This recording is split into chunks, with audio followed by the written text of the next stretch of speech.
I'm not gonna lie, in the past I never really cared about WWE 2K's DLC because it's usually pretty lame and I haven't had enough money to buy it anyway. But now that I'm an adult and I love 2K24, I decided to buy the season pass without checking who's in the DLC packs or when I would be getting them. Or at least that was until now. Luckily for me, the first wave of DLC is coming soon and it's actually really great. CM Punk, the Dudley Boys, Sandman, and Terry Funk, my lord, we are eating well. Too bad the Hardys, Edge, and Christian aren't around, but it's all good. At least I can mod the game and give Sandman his Metallica theme. If 2K is going all out on this first wave of DLC, the rest of it has to be great. Alright, the headbangers are cool. I'm gonna put the Honky Tonk Man in an Iron Man match with Gunther for the IC Championship. Sensational Sherry is great. I'm glad she's back in 2K. Weird to put a manager in DLC, but you know, I'll take Jimmy Hart. Wait, Post Malone?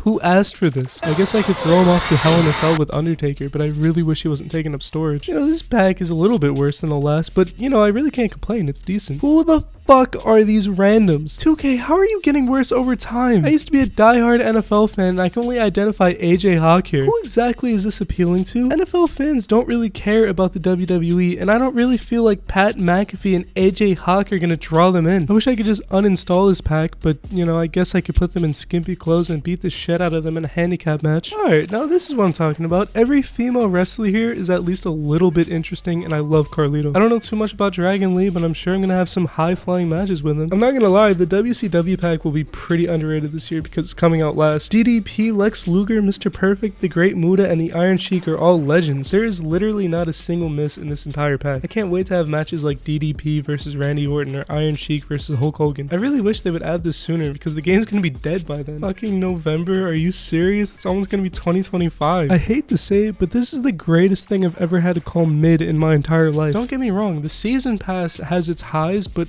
it has its really low lows too. The third pack is just pathetic. Who asked for any of that, honestly? They gave us the hardest reverse bell curve I've ever seen. I don't know, I guess this is good. I can't even say that it's good. It's very okay. This would be so much better if you just cut out the third pack and moved things forward, but no. Everything is just spread apart so far, like me at your mother's house. I don't know, I feel like every single year there's one thing dragging down 2K. Actually, ever since 2K22, it's been two things: showcase mode and a random wild card. Like last year it was the showcase mode and the fucking my career. This year it's the showcase mode, community creations, and fucking DLC being spread apart the entire year, and some of it is ass. You know, I would love to say that playing is Terry Funk, Lex Luger, CM Punk makes up for the entire thing, but it just doesn't. We get our tiny rations of new content every single month, and some of it is terrible. It's like if we were being held hostage and every month they gave us 5 steaks to spread across the entire month,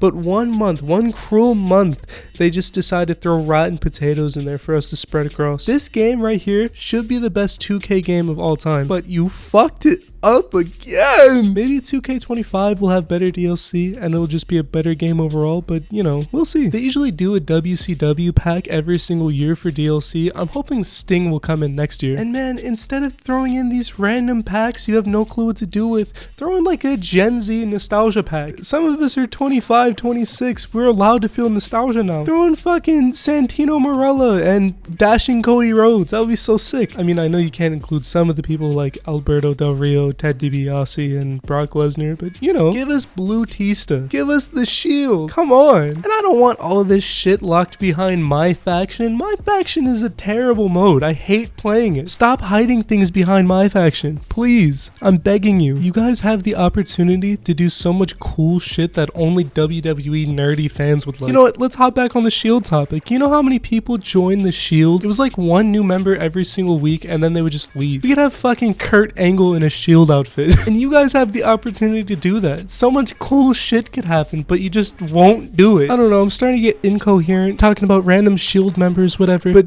you know what? This season pass is merely okay. It's a 5 out of 10 solidly. At least it's better than 2K23. Anyway, I love you all. I will see you sometime later. I'm not promising daily uploads.